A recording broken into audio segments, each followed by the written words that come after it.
Muito bem, amados, graças a Deus por esse dia, essa semana. E eu tenho algo no meu bolso.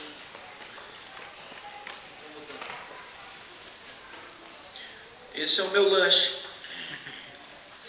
quando eu chegar lá em casa. Esse negócio é bom que só vendo. Eu não sei o nome, mas que é bom, é bom. O que é isso aqui? Tucano. Sim. Você sabe que sabor tem esse negócio aqui? Ele tem um sabor assim meio crocante, meio adocicado, e tem umas bolinhas de chocolate dentro. Mas deixa ele aqui, não se incomoda com ele não. Você vai dividir, né? O irmão pediu primeiro, né? Você sabe que gosto tem levar alguém para Jesus? Nós só conseguimos saber o gosto das coisas quando a gente experimenta. Se a gente não experimentar, não dá. Por mais que eu narre, se eu for contar para uma criança que nunca viu siriguela, sei que vocês sabem o que é, mas tem criança que não sabe. Então eu começo a narrar uma siriguela, uma frutinha que parece uma azeitona, só que é maior. Se a criança não sabe o que é azeitona, deu zebra. Quando eu mostro uma foto para ela da siriguela, aí ela começa a ter uma noção, mas quando ela experimenta a siriguela, aí ela vai ver que curitibano perde muito em não conhecer a siriguela. Amados, Mateus capítulo 9, verso 35 até o verso 38. Acredito, tudo isso faz parte do sermão. Mateus 9, verso 35 a 38.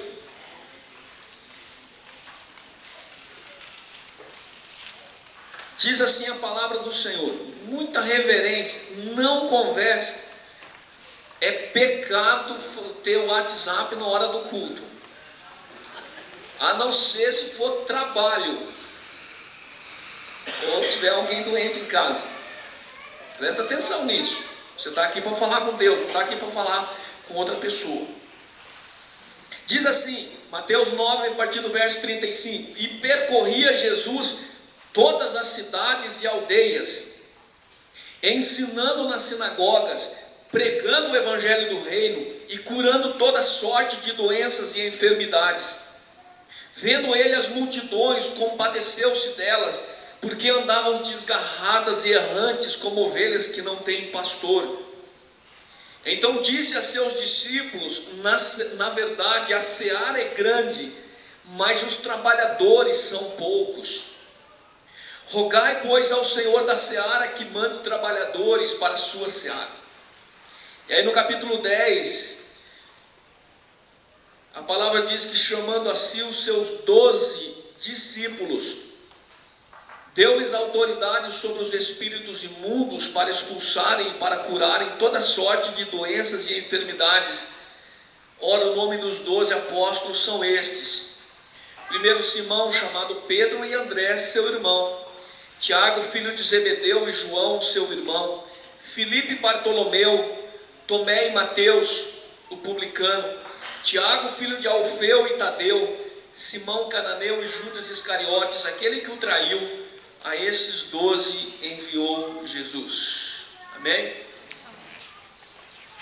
O que um cristão precisa fazer? O que um líder precisa fazer? O que Jesus fazia?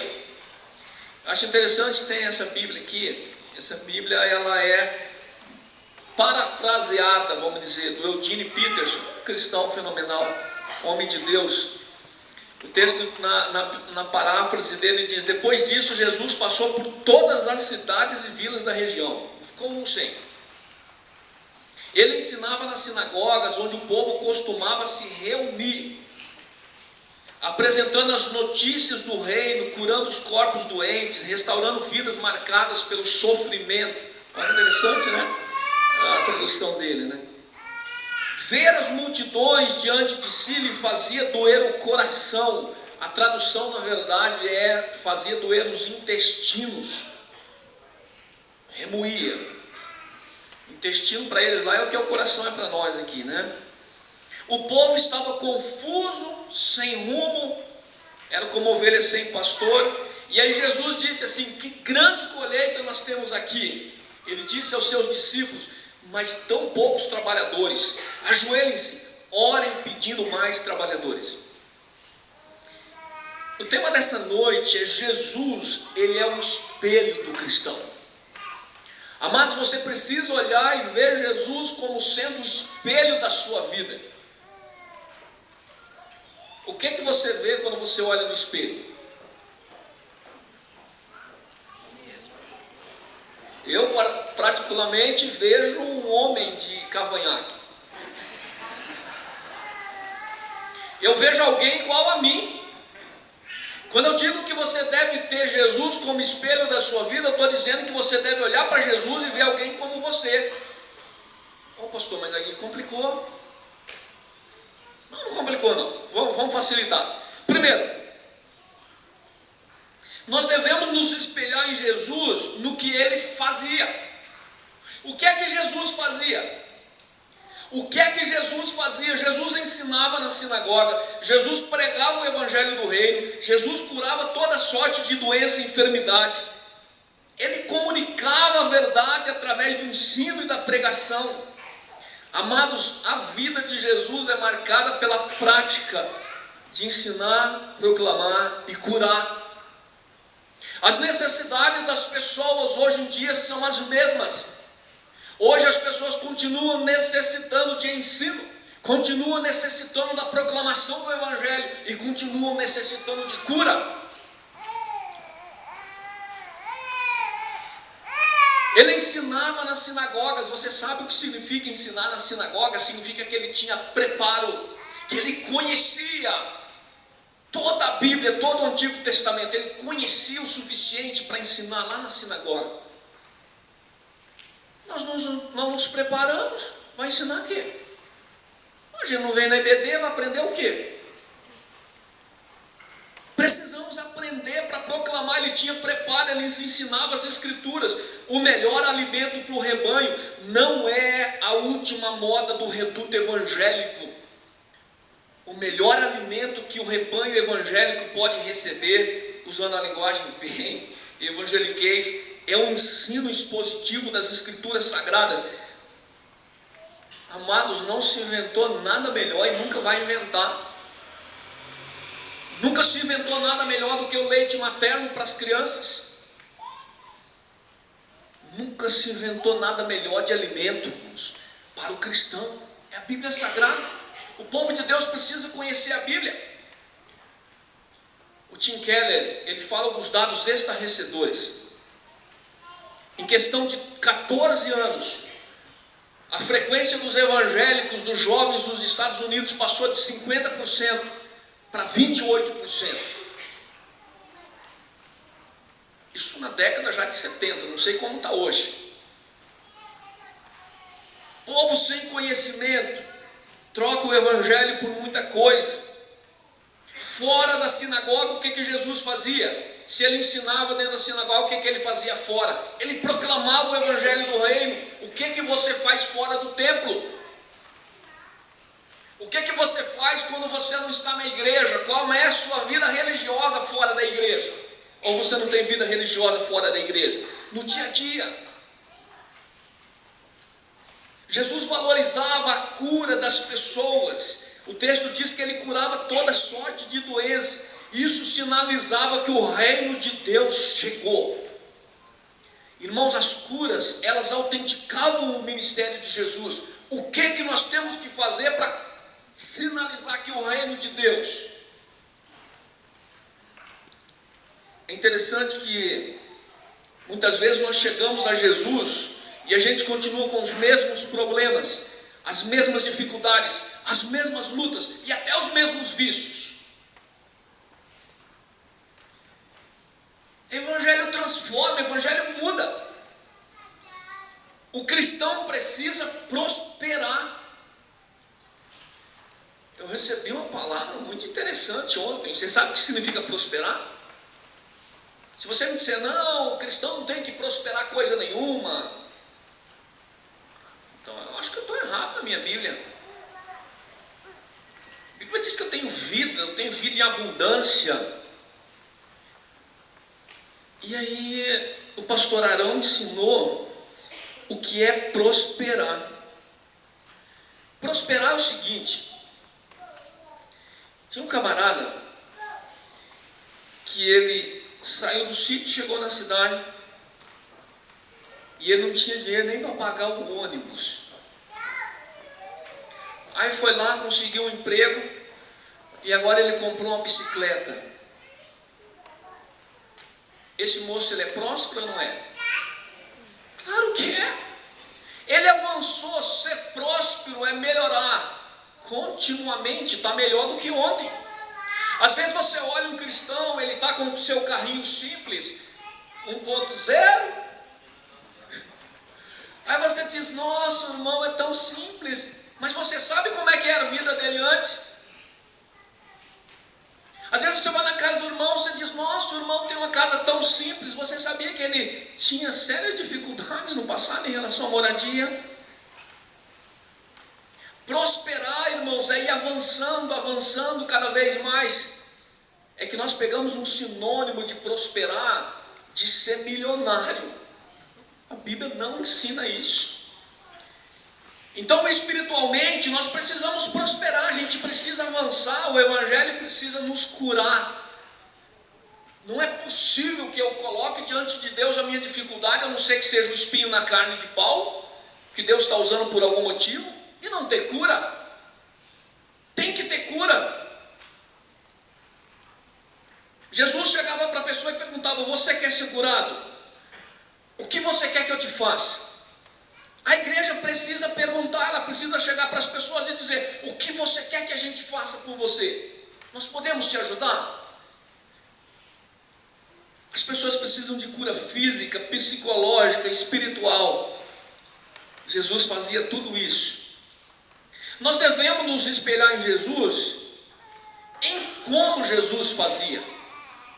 Como é que Jesus fazia? Que estratégia Jesus usava? Nós aprendemos isso no treinamento lá hoje. Tem que ter estratégia, tem que ter meta. Como é que Jesus curava as pessoas? A Bíblia diz que ele ficava sentado num banco, esperando as pessoas virem a ele, certo? É isso que diz o texto? Não é isso que diz o texto diz que ele saía, e ele andava, e ele percorria, e ele ia de cidade em cidade, ensinando o Evangelho, pregando o Evangelho, procurando as pessoas. A igreja precisa se misturar, irmãos. O que nós fizemos aqui nessa noite não foi exibicionismo, a gente só disse o seguinte: agora a Vila Americana está na rua, ali na rua Júpiter, mas agora a Vila Americana também está aqui no Pinheirinho, só não sei o nome da rua, mas está ali no Pinheirinho. E Vila Americana vai avançar mais, ela já está no bairro Novo, agora ela está lá no Alto Boqueirão também. E ela está em tantos lugares com os grupos pequenos. Jesus, a Bíblia diz, ele percorria todas as cidades e aldeias. Tome a iniciativa no processo. O líder, o cristão, precisa tomar a iniciativa no processo. Precisa ser ativo no serviço, naquilo que nos interessa, nós tomamos a iniciativa. Não é verdade? Nós levantamos cedo para trabalhar, a gente levanta cedo para ir na fila do posto de saúde, a gente se vira para fazer as coisas, a gente vai na farmácia comprar o remédio, a gente sai e vai estudar. Agora, para o reino a gente não faz, tem que fazer, tem que tomar iniciativa. Outra coisa que Jesus fazia, ele estava atento às necessidades das pessoas. Jesus viu a necessidade enquanto ele viajava pelas vilas. Irmãos, você vai ver a necessidade das pessoas quando você fizer parte da vida delas. Se você não tiver amizade na colégio para falar de Jesus, você não vai ver a necessidade de ninguém. Se você não tiver amizade no trabalho, se você não fazer parte de uma célula, se você não fizer parte de um grupo, se você não fizer parte da EBD, como é que você vai ver a necessidade de alguém? Você nunca visita ninguém.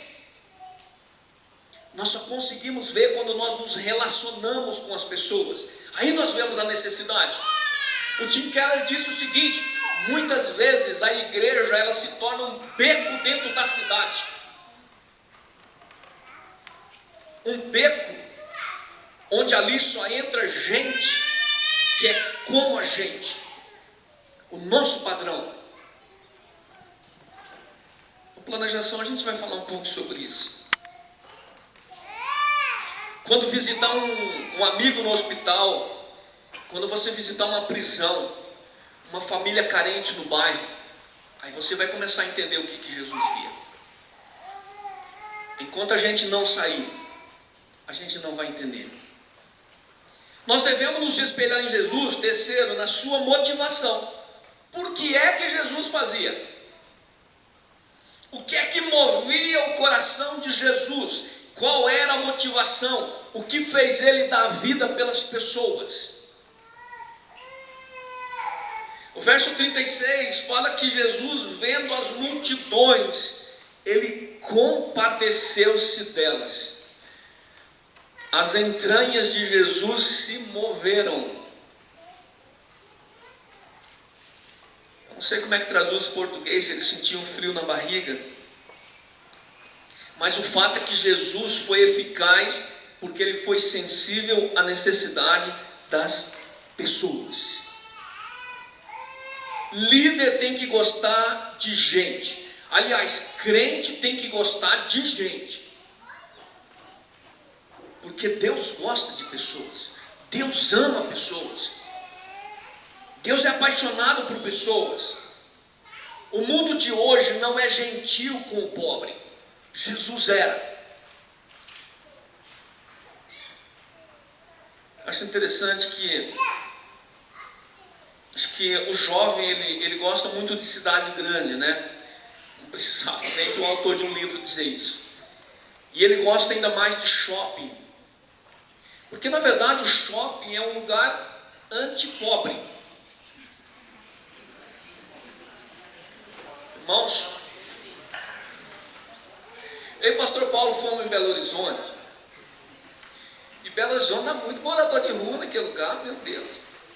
Não porque a igreja não atue, não, porque a igreja atua. A igreja tem um centro de recuperação de moradores de rua. E o problema é que falta banheiro público naquela cidade. Curitiba tem bastante, mas lá falta. Quer dizer, não tem aqui também, né? E o cheiro era muito ruim naquele negócio. Ah, beleza, não deu coragem de comer na lanchonete. O cheiro entrava para dentro. Tem um lugar que pobre não entra, vamos lá no shopping. Mas não deu outra. Você entrou, não vê uma pessoa mal vestida dentro daquele lugar. E 2 seguranças na porta, bem certinho. Porque o mundo ele não é gentil com o pobre. Então o Tim Keller ele fala assim que o cristão precisa ver onde está investindo o seu dinheiro. Em que ponto o seu dinheiro está beneficiando o reino de Deus na face da terra? Em que ponto de fato você está gastando o seu dinheiro do jeito que Deus quer que você gaste? O pastor Arão ele fala que uma das prosperidades que nós temos são 7. Uma das prosperidades é a saúde social. Quem te gerou? Uma pessoa. Quem te paga? Uma pessoa. Quem te ajuda quando você precisa? Pessoas. Então, quanto mais relacionamentos, aprenda isso. E quanto mais relacionamentos você tiver, menos chance de ficar pobre você tem. E enquanto mais relacionamentos você tiver, mais chance de ficar rico você tem. Sabia disso? E olha que eu não estou pregando prosperidade. Onde está o maior tesouro do mundo? O maior tesouro do mundo está em pessoas e na mão de pessoas. Amados, quantos mais relacionamentos nós tivermos, mais necessário será, porque Deus usa pessoas. São pessoas que te promovem a nível mais alto. São pessoas que Deus colocou para você cuidar. Ame pessoas. Todo o conhecimento que você precisa, todo o dinheiro que você precisa, tudo que você tem passa por pessoas. Por que coloca anjos para ministrar a palavra. Não, Ele coloca pessoas. Para com esse negócio de dizer eu não me dou com fulano. Eu não me dou com fulano, eu não gosto de cicrano. Se o cicrano entrar por essa porta, eu saio por aquela. Que isso? Ame pessoas. Repreenda essa ação na sua vida. Para de ficar magoado com pessoas. E tem mais uma coisa, a vida dá volta. A vida dá volta. Aquele que hoje você pisa, amanhã ele vai ser promovido e vai ter teu chefe. É uma profecia.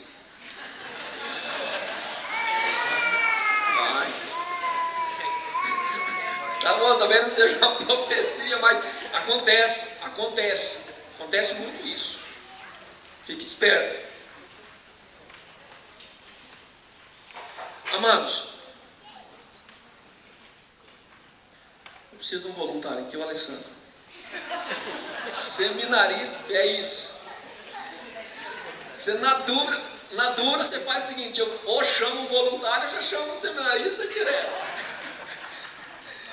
O Alessandro nesse momento ele representa o teu pai. Mas ele representa também aquele senhor que limpa o terminal de ônibus e você passa por ele e não dá bom dia. O Alessandro representa também o ascensorista, aquele que aperta o botão do elevador, mas você o ignora. O Alessandro representa também o seu professor. O Alessandro representa talvez o seu aluno. O Alessandro representa pessoas que passam na sua vida todos os dias. O cobrador do ônibus. Muitas pessoas passam pela nossa vida diariamente. Mas às vezes até na igreja a gente não se dá o trabalho de dizer, tudo bem? Primeira vez que o senhor está aqui? O senhor é muito bem-vindo. Deus abençoe. Qualquer coisa estão aí, tá bom? Deus abençoe. Pode ir.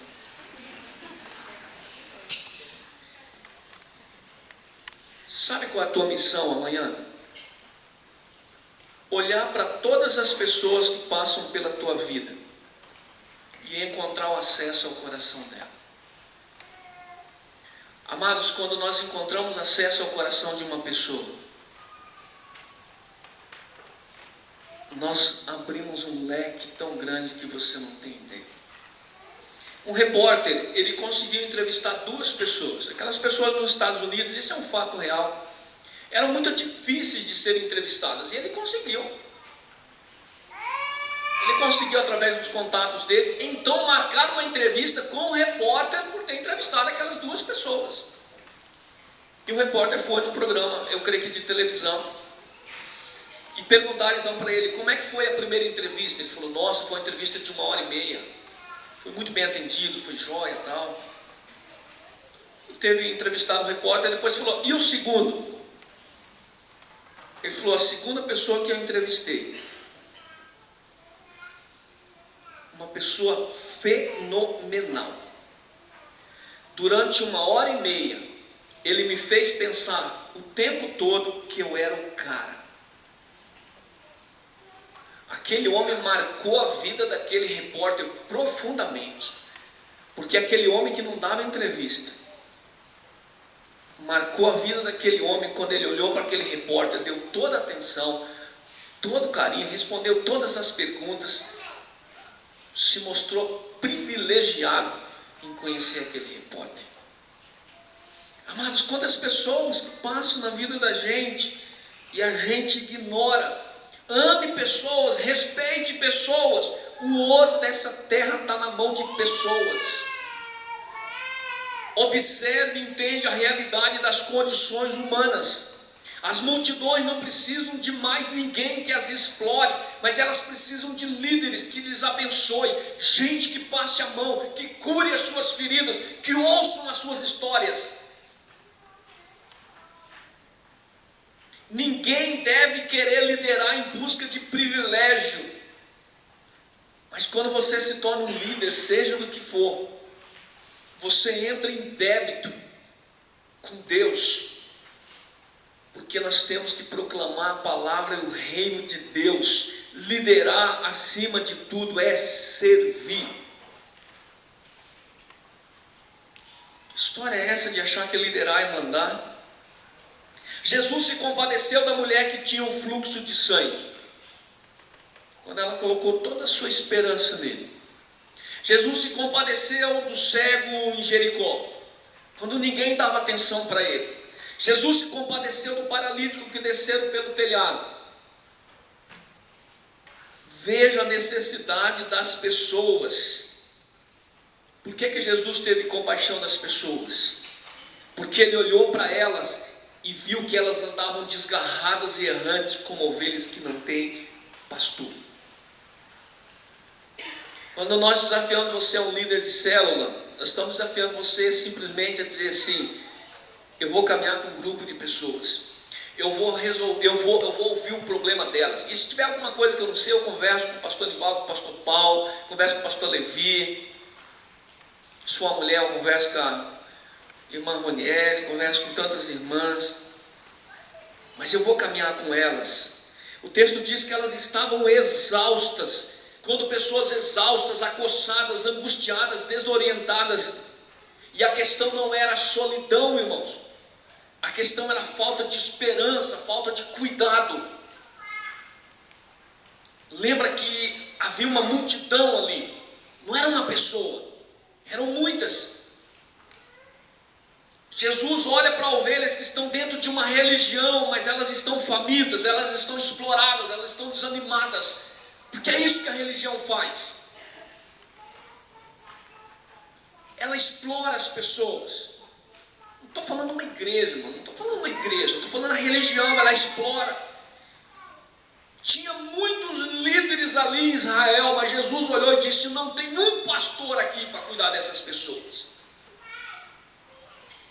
Aliás, ele estava criando, 12 líderes. Há uma diferença entre o líder e o pastor, e a diferença é o amor genuíno. Hitler era um líder, Jesus é um pastor. E Jesus é líder também. Havia mais de 400 sinagogas em Jerusalém, mas o povo não conseguia encontrar pastor. 400 sinagogas em Jerusalém. O povo não conseguia encontrar um pastor. Amados, o que os líderes estavam fazendo era tirar as pessoas do reino. Tem líder que pega para liderar e tira as pessoas do reino, não leva Deus a sério, não mostra que tem que ter compromisso, que tem que ter vida. Ao invés de aproximar do sumo pastor, a sua tarefa não é levar ninguém para o céu, a sua tarefa é só uma: levar as pessoas para o sumo pastor, para Jesus Cristo. Ezequiel 34, verso 5 fala que assim se espalharam por não haver pastor, e elas tornaram-se pasto a todas as feras do campo, porquanto se espalharam. A Bíblia, na linguagem de hoje, diz assim: animais ferozes mataram e comeram as ovelhas, porque elas não tinham pastor. E você, ovelhinha, cuidado para não ficar se espalhando por aí também. Ovelha longe do rebanho, o lobo pega. É isso que diz Ezequiel 34, 5. Finalmente, finalizando o último parágrafo, nós devemos nos espelhar em Jesus pelo motivo ao qual ele orava, ou pelo qual ele mandou a gente orar.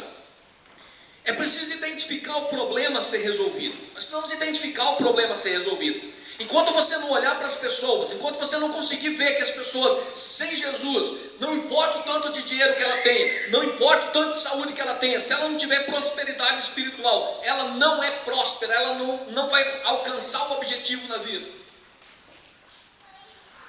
Esse é o problema. Quando Jesus usa o termo seara, ele está incluindo o ser humano no processo da colheita. Presta atenção nisso. Jesus diz: a seara, o campo é grande, olha quanta gente precisa ser arrebanhada para o reino, mas eu preciso de trabalhadores. tem pouca gente trabalhando, tem pouca gente colhendo, sem os trabalhadores a colheita se perde. Se não tiver líderes, se todos os líderes disserem dizer, pastor Nivaldo, eu não vou mais liderar nada, nós vamos perder muita gente aqui. Amém? Amém. Pastor que grita e irrita as pessoas. Tá. Amados, deixar uma seara se perder. Quem trabalhou na roça sabe. Alguém aí viu? Na roça você plantou feijão. Sei que a geração Y não sabe nem o que é feijão. Mas você plantou feijão. Você arrancou o feijão. Deu trabalho para arrancar o feijão. E sem falar que deu trabalho para antes. Aí está lá um montinho, tudo certinho. No outro dia você já contratou a trilhadeira. Esse só o irmão Nelson só leva a entender. Contratou a trilhadeira, está tudo certo para trilhar o feijão. À noite levantou um tempo. O que acontece? Meu Deus. Eu fui acordado 4 horas da manhã do tipo, vai do jeito que tu tá. Vamos recolher o feijão. É no mínimo insensato, por causa de preguiça ou negligência, perder a colheita, irmãos. A igreja precisa pensar, a colheita não pode ser perdida por falta de trabalhador. Você não pode dizer, eu não vou ser líder porque eu tenho que assistir o jogo de não sei quem. Eu não vou ser líder porque eu já tenho idade demais. Eu não vou ser líder porque eu sou muito novo. A colheita não pode perder. Amém? Ô pastor, e agora? Como é que nós vamos fazer? Tem muita gente chegando na igreja, tem gente aí, tem gente precisando de visita. Como é que nós vamos fazer? Jesus falou, calma, ore. Ore para ver que ação vai resolver a questão. Jesus identificou o problema, ele assumiu a responsabilidade e ele disse o seguinte, rogai pois ao dono da seara. Quem é o dono da seara? É Deus. Irmãos, nós estamos cuidando de gente que pertence a Deus. Você não é líder porque você quer ou deixa de querer. Roga ao Senhor da seara que mande trabalhadores para a sua seara. Deus está pesado para nós, manda mais obreiro. Deus levanta mais líder nessa igreja, levanta mais visitadores, tira o povo do banco.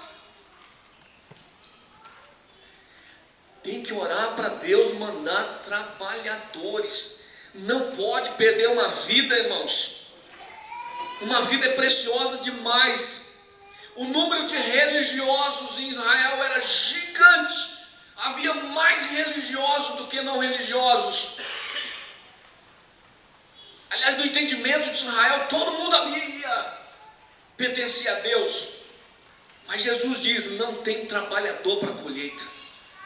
Como não tem trabalhador para a colheita? Nós temos a ilusão de que a igreja tem muitos membros, então o sítio cercado está evangelizado. Está mesmo? Será que está mesmo? Todos estão trabalhando para ganhar o bairro, ganhar as adjacências, a redondeza para Jesus. Quantas pessoas você convidou para ir na sua célula essa semana? Eu sou ruim nesse negócio. Graças a Deus tem gente boa naquela célula. Mas quantas pessoas é teu alvo? Jesus precisa de mais trabalhadores. Jesus precisa de você. Ele precisa da sua oração, precisa dos recursos para enviar os obreiros, precisa de pessoas dispostas a serem obreiros. O John Maxwell, ele disse que líderes só são necessários se tiverem a visão de necessidades reais. Se você se acha líder, mas você não tem visão de que há uma necessidade urgente no reino de Deus, você não é líder. Se para cuidar de pessoas não for algo essencial para a sua vida, então você nunca será um bom líder de célula. Se você não pensa nessas coisas, você nunca vai ser um bom líder. Porque quem não sente o peso da responsabilidade, nunca vai ser um bom pai. Nunca vai ser um bom pai. Você olha os teus filhos, se eles estão com calçado, sapato, tá bom, se não tá, tá bom. Se o sapato apertado, tá bom, se o sapato tá largo, tá bom também. Se o menino tá despenteado, beleza. Se o menino tá baforento, tá beleza.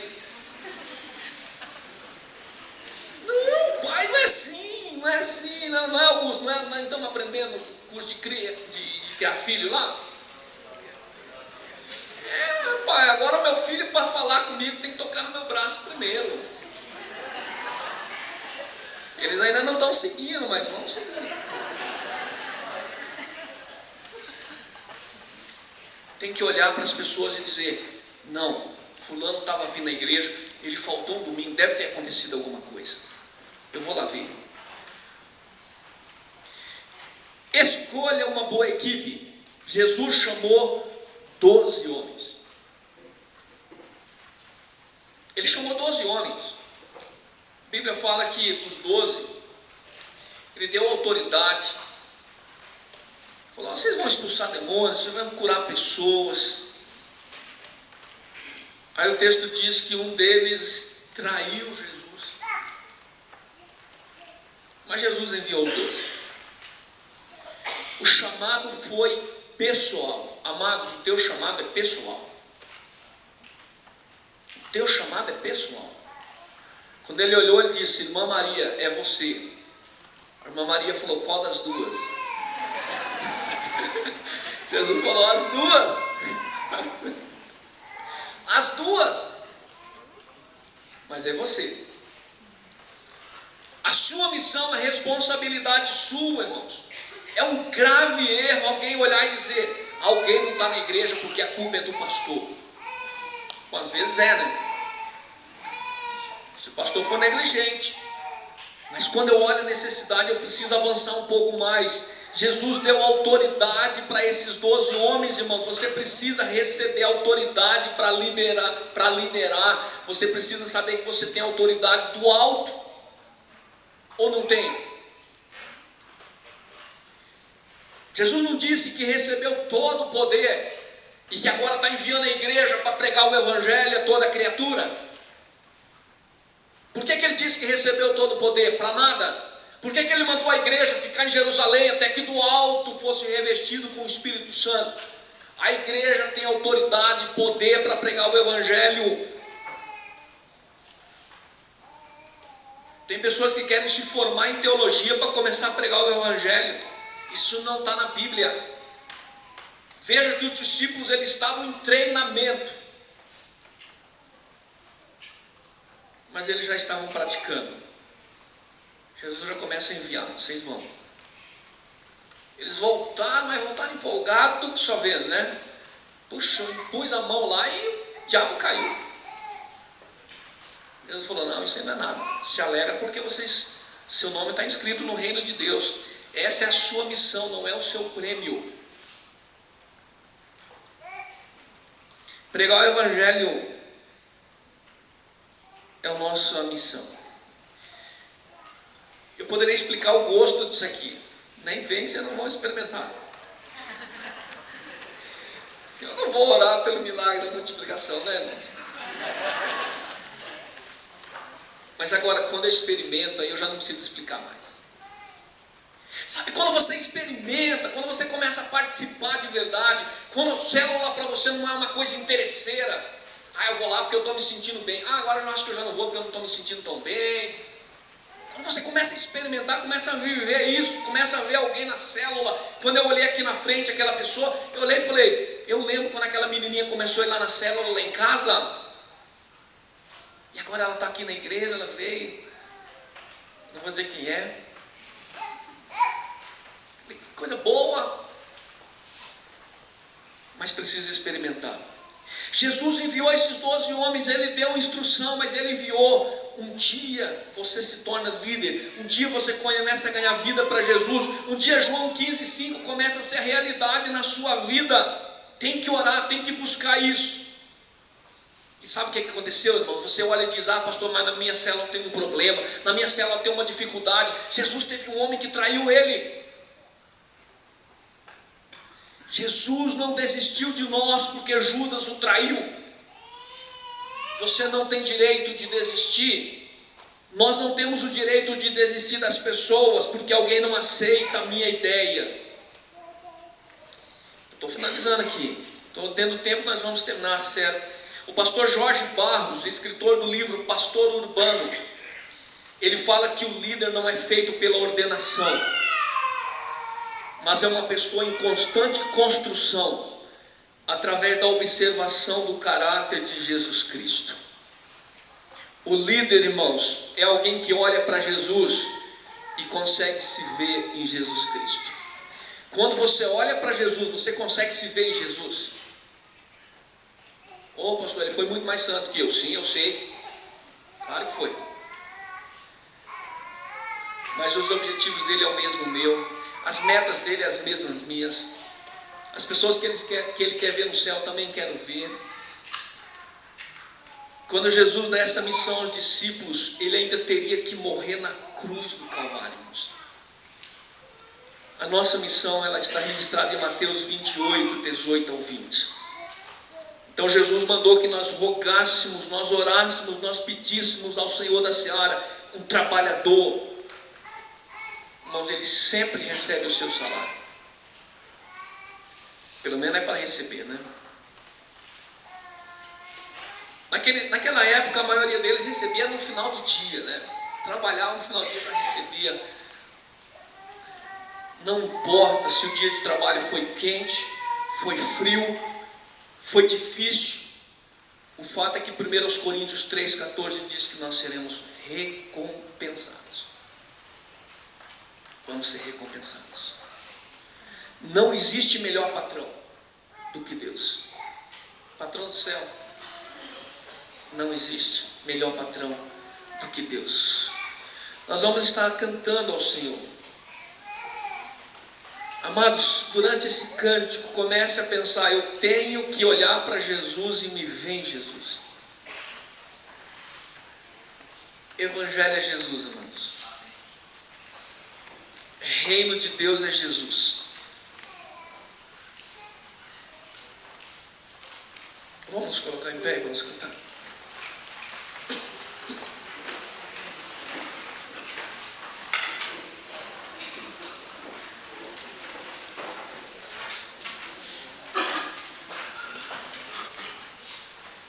Vamos estar cantando um cântico que diz: abre um coração igual ao teu, meu mestre, dá-me um coração disposto a obedecer, cumprir todo o seu querer, dá-me um coração igual ao teu.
amados, quero pedir que você se assente. Por favor, o que nós vamos fazer agora é para Deus. Não faça para agradar um homem. A Bíblia diz que importa mais agradar a Deus do que aos homens. Você crê que a Bíblia é verdade? Em alguns lugares talvez esse amém ele não fosse de tantas pessoas. Apesar que foi um amém fraco, né? Mas nós cremos. Filipenses 2:5 diz: tentem pensar como Cristo Jesus pensava. Em outra tradução diz: nós temos a mente de Cristo. Irmãos, há uma grande colheita a ser realizada nesse lugar. Se você quer ser resposta de oração, se você quer ajudar nessa colheita, se coloque em pé agora. Você quer ajudar a colher as vidas para Jesus, você quer ajudar a cuidar de pessoas, você quer ajudar a trazer pessoas para Jesus, você quer ser um servo usado por Deus para trazer vida aos pés de Jesus. Você não quer levar alguém para Jesus? Se você quer levar alguém para Jesus, fica de pé agora. Essa é a oração que Deus quer, um povo que quer servir a Deus, que quer colher vidas para Jesus. Pastor Levi, vem aqui orar, Pastor Levi. Esse é o povo que quer trabalhar. Talvez você diga: pastor, mas eu não levantei, eu não entendi direito. Deixa o Espírito revelar na tua vida, mas seja resposta de oração. Essa oração que Jesus diz: eu preciso. Ore para que Deus levante pessoas. Nosso Pai, o Senhor nos manda, através do Teu Evangelho, a ir buscar as pessoas, ensinar as pessoas, levar até a Jesus. A Deus, o Senhor nos manda sair por caminhos e valados e fazer com que as pessoas venham a Ti. A Deus, a Tua palavra nos ordena levar ao Teu reino aqueles que não Te conhecem. Ó Deus, tantas pessoas estão partindo sem Jesus, indo sem Cristo, partindo, ó Deus, para um lugar que não era seu, mas por falta de conhecimento do Evangelho, estão partindo sem Jesus. Ó Deus, tantas pessoas sofrendo, tantas pessoas, ó Deus, magoadas, tristes, humilhadas, em dor, em tristeza, espiritualmente, ó Deus, mortas, por falta do conhecimento de Jesus. E ó Deus, Tua palavra nos manda, nós que conhecemos o Evangelho, que encontramos Jesus um dia, Tua palavra nos manda, ó Deus, ir, anunciar, falar, buscar, dizer, dar a boa notícia a respeito de Cristo. Toca, ó Deus, nossos corações, assim como o Senhor tem tocado. Tua palavra hoje, ó Deus, nos desafia a nós nos dispormos a buscar as pessoas, a falar de Jesus. Toca, ó Deus, os corações. E, ó Deus, as pessoas que estão se colocando essa noite em pé aqui, dizendo: eu quero levar conhecimento às pessoas, conhecimento a respeito de Jesus. As pessoas que estão se dispondo no seu coração, na sua mente agora. Ó Deus, continue falando, continue enviando, continue dizendo. Não deixe, ó Deus, nada, absolutamente nada, tirar essa meta, tirar, ó Deus, esse desejo. Não deixe, ó Deus, Satanás se interpor no caminho. Se interpor, ó Deus, tire, afaste pelo Teu poder. Dê-nos ânimo, dê-nos vigor, ó Pai. Fala, ó Deus, cada coração, para que a gente continue a Te buscar em espírito e em verdade, ó Deus, para que o Senhor nos envie, para que, ó Deus, o Espírito Santo vá à frente de nós, falando aquelas pessoas, preparando-as, para que quando nós chegarmos, Ele já tenha falado. Envia cada um aqui, ó Deus, que o Senhor tem de enviar.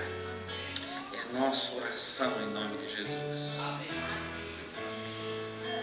Os amados podem se assentar, nós realmente estamos indo para o final, eu só quero que você fique com essa palavra no teu coração. Primeiro, o que é que Jesus fazia?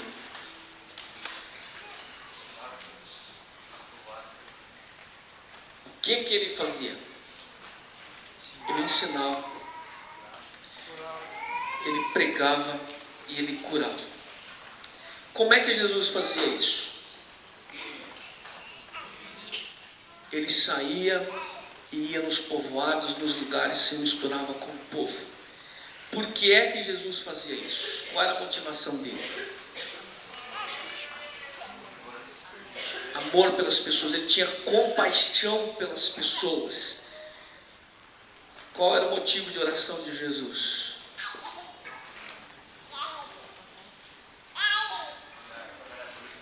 Mais trabalhadores para a seara dele. Que Deus nos abençoe. E você, líder, não esqueça, você não vai embora sem preencher essa ficha. Prometa aí no seu coração, não vou embora sem preencher a ficha. Prometeu? Então tá bom. Deus, obrigado, Pai Santo, por essa noite. Deus, toma cada um que aqui esteve, Deus. Talvez alguns estejam carentes da Tua graça, da Tua misericórdia, Deus. Que hoje elas possam ter se alimentado um pouco mais, ó Deus, e continuar buscando esse alimento rico que só se encontra em Jesus. Deus Santo, cura os enfermos nessa noite, Deus. Enfermos fisicamente, ó Deus. Como Vitor, ó Deus. Toma a vida daquele menino nas Tuas mãos. Continua abençoando o irmão Adir ali, ó Deus. Nesses momentos de recuperação daquele acidente. Continua, abençoa o Teu povo aqui presente durante essa semana, Deus. Coloca a Tua proteção, a Tua graça. Obrigado, Deus, porque nada de mal aconteceu ao Teu povo nessa semana. E nós pedimos que a Tua graça esteja sobre cada família, Senhor Deus. Em nome de Jesus. E que a graça do nosso Senhor Jesus Cristo, o amor de Deus Pai e a comunhão do Espírito Santo seja com todo o Seu povo aqui presente e com todo o Seu povo na face da terra. Amém. Que Deus abençoe a cada um de nós.